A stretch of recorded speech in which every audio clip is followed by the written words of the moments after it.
Hi everybody, welcome back to my channel. This is Toonie Does. Today I'm out in my vegetable garden looking over some of my plants. I've noticed that I've had some bugs nibbling on some of the leaves of the Romanesco and a couple other things. And I'm going to give a try at adding diatomaceous earth to the soil and see if that dissuades them from nibbling. Now, as you can see here, you can see all these holes here in the Romanesco leaves, which definitely alludes to things coming in and nibbling. Around here, you can see them here on these leaves as well, and this just continues. However, we move over a little bit. The beans look pretty good. There's a couple little spots on that leaf there that I've noticed, and the Brussels sprouts over here, they're looking pretty okay. No real damage going on this one. However, as I'm looking at my sugar snap peas, those guys are looking pretty good too. So, not anything that I really need to be concerned with on those. Now let's move over to the round bed. So I did notice some damage on this one. This here is my Black Beauty eggplant, and you can see there's a decent sized hole that I could get my entire finger through on there. And this leaf has mostly been eaten away on this one side. So this is definitely a plant I'm going to be treating.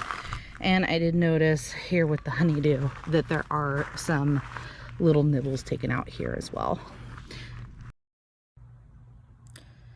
Now that the garden is all watered, I'm getting ready to apply my diatomaceous earth. The active ingredient is 85% silicon dioxide. Yeah, silicon dioxide. 85% silicone dioxide. It's all organic. I'm using this brand here. I'm using the Garden Safe Diatomaceous Earth. I'll link it in the description box down below for anybody who's interested. I picked it up at Lowe's the other day. Now with application, I read through all of the instructions to make sure that I'm using proper application to put it into the vegetable garden, and it says to sprinkle it around the plants where any insects would be hiding, and this will attack, or they'll eat it and it'll kill them. It's toxic to them. You want to make sure that you're doing this after watering, because once you apply water to it, it's gonna dissolve down into nothing, and then there's no use in applying it anyway. Before we get into the application of the diatomaceous earth, I just wanted to show you what the product looks inside.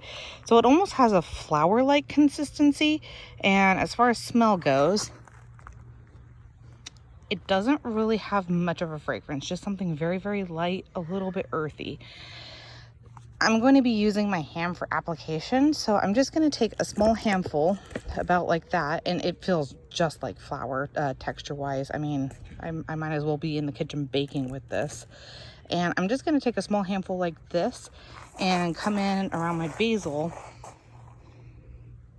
and just lightly sprinkle it around the perimeter.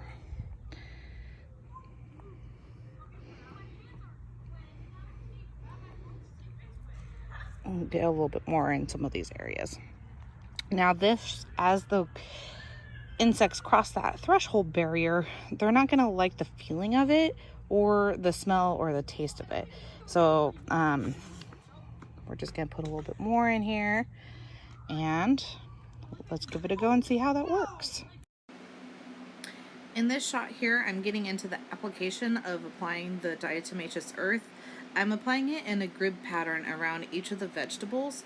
That way it doesn't give the ability for bugs to travel across that grid. And I'm going in between each of the Romanesca, around the Brussels sprouts, in between each Brussels sprout. And then I'm also applying it kind of on top of the leaves of some of them as well. You'll see that here on top of the bush beans. And then over here, I'm going around each individual plant in the round container.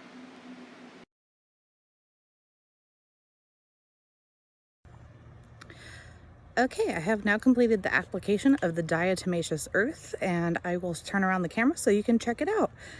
Thanks for tuning into my channel. Please be sure to click and subscribe, and catch you on the next one. Bye-bye.